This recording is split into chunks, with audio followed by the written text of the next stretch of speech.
جو تنوع ہے، جو جدت ہے، اور جس طریقے سے اس دنیا میں کشش پیدا کر دی گئی ہے، موت کے کنارے انسان پہنچ رہا ہوتا ہے، اس وقت بھی اس دنیا کو چھوڑنے کے لیے تیار ہے. لوگ خودکشیاں بھی تو کرتے ہیں.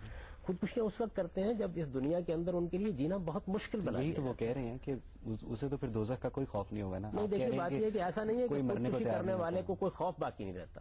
وہ تو اس کی عاجزی کا آخری درجے کا اظہار ہوتا ہے. یعنی عاجزی اور بے بسی جب آخری درجے میں پہنچ جاتی ہے تو اس موقع پر بسا اوقات انسان ڈسپریٹ ہو کے خودکشی کر لیتا ہے. عین خودکشی کے موقع پر بھی اگر اسے آپ توجہ دلا دیجئے کہ تمہارے لیے جس وجہ سے تم یہاں سے رخصت ہو رہے ہو اس کے ازالے کے اسباب موجود ہیں، تو کرے گا کوئی آدمی خودکشی.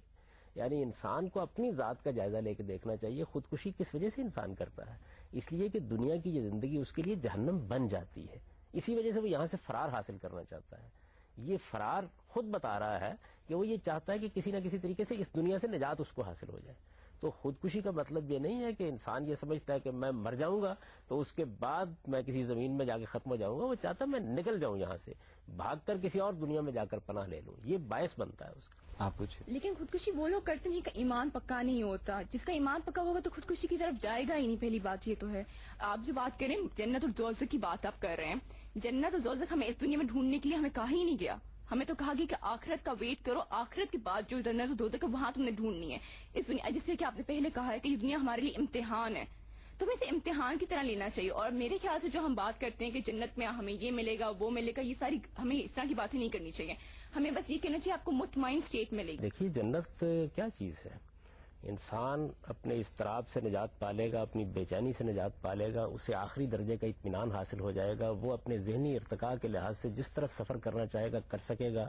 اس کے راستے میں کوئی رکاوٹ نہیں ہوگی. یہاں جو اس کی محدودیتیں ہیں وہ ختم ہو جائیں گی. تو اس کے نتیجے میں جو کچھ انسان کو ملتا ہے وہ اصل میں کیا چیز ہے. قرآن نے اس کو بالکل انہی الفاظ میں بیان کیا ہے جن الفاظ کو آپ نے استعمال کیا. یہ فرمایا کہ راضیتم مرضیہ، یعنی آپ اپنے پروردگار سے راضی ہو جائیں گے، پروردگار آپ سے راضی ہو جائے گا. تو ایک رضامندی کی کیفیت ہے، ایک اطمینان کی کیفیت ہے. اصل میں تو انسان اطمینان ہی چاہتا ہے، لیکن اطمینان کو کبھی کبھی بیان کرنا پڑتا ہے کہ وہ کیسے حاصل ہوگا. تو ظاہر ہے کہ ہم چونکہ ایک مادی وجود رکھتے ہیں، اس مادی وجود کو بہت سی ضرورتیں اور بہت سی کمزوریاں لاحق ہیں. جب آپ اس کے لیے آرام اور اطمینان پہ گفتگو کریں گے تو آپ کو بتانا پڑے گا کیا سونے کے لیے بچھونا ہوگا، کیا سر چھپانے کے لیے چھت ہوگی، یا کھانے پینے کے لیے کچھ موجود ہوگا. اس کی وجہ یہ ہے کہ ہمارا حال تو یہ ہے کہ ابھی دیکھیے ہم نے ایک بہت بڑا لانگ مارچ کیا اور وہ ختم کس لیے ہو گیا؟ اس لیے ختم ہو گیا کہ دھوپ بہت تیز تھی، سڑک پر بیٹھنا ممکن نہیں تھا، کھانے پینے کا اہتمام کرنا ممکن نہیں تھا. کتنی محبت کے ساتھ، کتنے غیر معمولی اہتمام کے ساتھ، کتنے والہانہ پن کے ساتھ، کتنے اعلیٰ مقصد کے لیے لوگ نکلے، لیکن اپنی کمزوریوں اور مجبوریوں کی وجہ سے ان کو اپنے اس سارے پروگرام کو منسوخ کر دینا پڑا. یار آپ پوچھو. جنت کے اندر جو ایک کنسیپٹ رکھا گیا ہے لوگوں کے لیے کہ یہ ملے گا وہ ملے گا، تو وہ سارے کا سارا جو ہے وہ ہمیں نظر آتا ہے کہ عرب کے جو لوگ تھے ان کی ضروریات کے مطابق وہ سارا سیٹ اپ جو ہے وہ رکھا گیا ہے. تو جو باقی لوگوں کی، باقی دنیا کے جو لوگ تھے ان کی جو ضروریات ہیں مختلف قسم کی، معاشی، سیاسی، اخلاقی، اس میں ان کا کوئی ہمیں نظر نہیں آتا کوئی ذکر. اور دوسرا یہ کہ اس عہد کی جتنی بھی پیداواری طاقتیں تھیں یا اس عہد میں جو ڈیولپمنٹ ہوئی تھی جس حد تک بھی، اس ڈیولپمنٹ کے بھی اس میں کچھ تھوڑے بہت اثرات نظر آتے ہیں. آیا جو آخرت میں جو جنت ہوگی اس میں جو موجودہ عہد کی جو ایجادات ہیں یا مزید آگے جو مزید ڈیولپمنٹ ہوگی وہ پتہ نہیں آگے کس حد تک جائیں گی، تو کیا جنت میں وہ تمام تر چیزیں ملیں گی یا وہ صرف عرب کی جو ضروریات تھی وہیں تک محدود رہیں گی؟ قرآن مجید جب جنت کا تصور پیش کرتا ہے تو اسے دو طرح سے بیان کرتا ہے. ایک اس میں اجمال ہوتا ہے جس میں اصول بیان کیے جاتے ہیں. مثال کے طور پر وہ یہ کہے گا کہ وہاں کا عیش عیش جاویداں ہے، وہاں کی زندگی ابدی ہے، وہاں تکلیف ختم ہو جائے گی، وہاں انسان کے اوپر کوئی مشقت طاری نہیں ہوگی، انسان جو چاہے گا اس کو ملے گا، اس کی خواہش چشم زدن میں پوری کر دی جائے گی. وہاں ایسی ندرت ہوگی کہ جو چیزیں دی جائیں گی وہ ہر دفعہ جب دی جائیں گی تو نئے ذائقے، نئے حسن اور نئے خیالات کے ساتھ اس کے سامنے آ جائیں گی. تو ایک اجمال کا اسلوب ہے. دوسرا اسلوب وہ ہے جو تفصیل کا ہے. جب تفصیل کا طریقہ اختیار کیا جائے گا تو ہمیشہ مخاطب کو دیکھا جائے گا کہ وہ کس چیز کو سمجھتا ہے.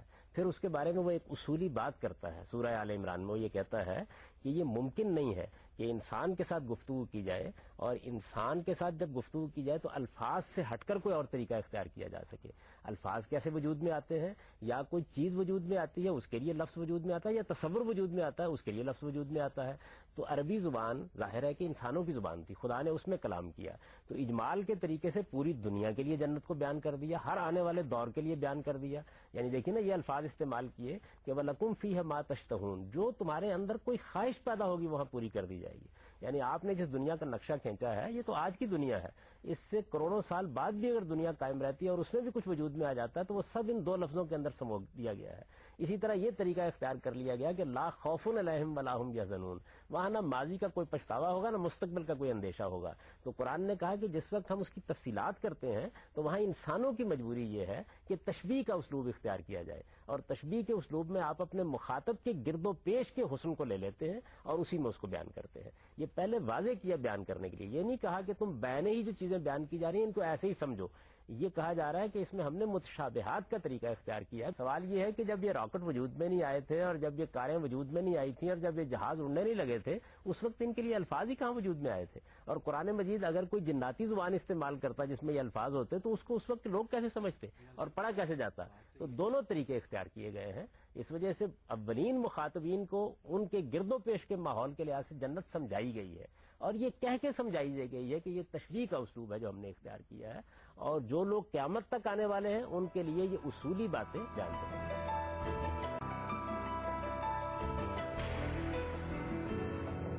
ہم صاحب بات تو یہ ہے نا کہ آپ نے کہا کہ عربی جو ہے وہ انسانوں کی زبان ہے, تو یعنی ہر زبان کے کچھ لنگوسٹک بیریئرز ہوتے ہیں جس کو کراس نہیں کیا جا سکتا. لیکن غالب صاحب خدا کے لیے تو کوئی لنگوسٹک بیریئر نہیں تھا, اس کے لیے تو یہ کچھ مشکل نہیں تھا کہ وہ ایک یونیورسل لینگویج سارے انسانوں کو سکھا کے ان میں اس سے مخاطب ہوتا.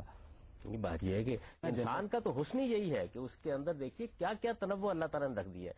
صورتوں میں فرق, انداز گفتگو میں فرق, آواز میں فرق, آنکھوں میں فرق, عرض و رخسار میں فرق, ایک ایک چیز کو کس کس طریقے سے تنوع پیدا کیا گیا ہے. اللہ تعالیٰ تو قرآن مجید میں یہ کہتے ہیں کہ یہ جو تم دیکھتے ہو کہ زبانوں کا اختلاف ہے, یہ دیکھو ہماری کتنی بڑی آیت اور کتنی بڑی نشانی ہے کہ ایک ہی انسان آدم و حوا سے پیدا ہوا اور دیکھیے اس کی کتنی زبانیں ہیں. اب بھی آپ دیکھ لیں اس وقت انگریزی زبان ہمارے ہاں عالمی زبان بنتی جا رہی ہے, یعنی بہت سے لوگ اس میں کمیونیکیٹ کر لیتے ہیں, سمجھ لیتے ہیں, اور ان کی اپنی زبانیں بھی موجود ہیں.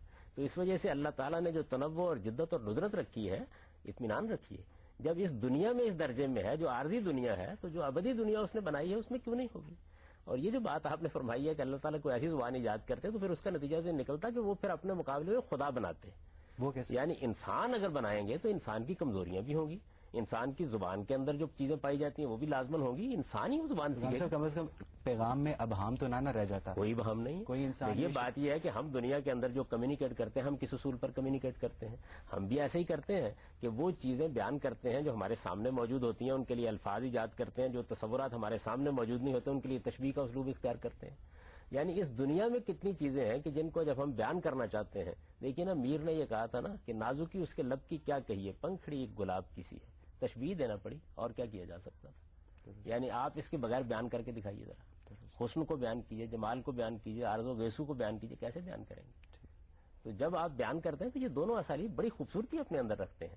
آپ اس کے اندر سے جمالیاتی پہلو کو نکال لینا چاہتے ہیں اور یہ چاہتے ہیں کہ وہ سائنس بن جائے, دنیا ختم ہو جائے گی اس کے اندر. آپ نے دو باتیں بتائی ہیں, ایک تو یہ کہ فلا خوف ولا هم یحزنون, اور دوسری بات آپ نے بتائی ہے کہ جنت میں مختلف مدارج ہوں گے. جب یہ ایک طبقاتی تقسیم جنت میں موجود ہوگی تو کیا جو نچلے درجوں میں لوگ موجود ہیں ان میں اعلیٰ درجے کے حصول کی خواہش پیدا نہیں ہوگی؟ اور اگر یہ خواہش پیدا ہوگی تو پھر جو ہے کیا حزن اور ملال جو ہے وہ پیدا نہیں ہوگا؟